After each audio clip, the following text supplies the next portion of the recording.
Ito ang aking dinner. Macaroni and cheese, meatballs, mixed vegetable, and cucumber. Yeah, that's my dinner tonight.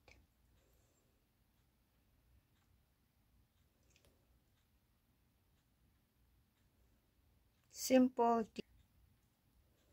Yeah.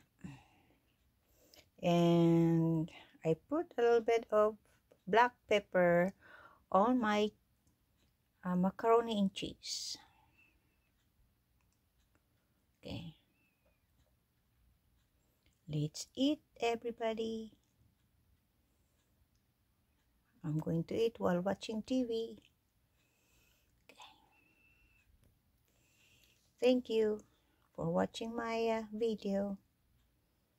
Thank you so much, guys.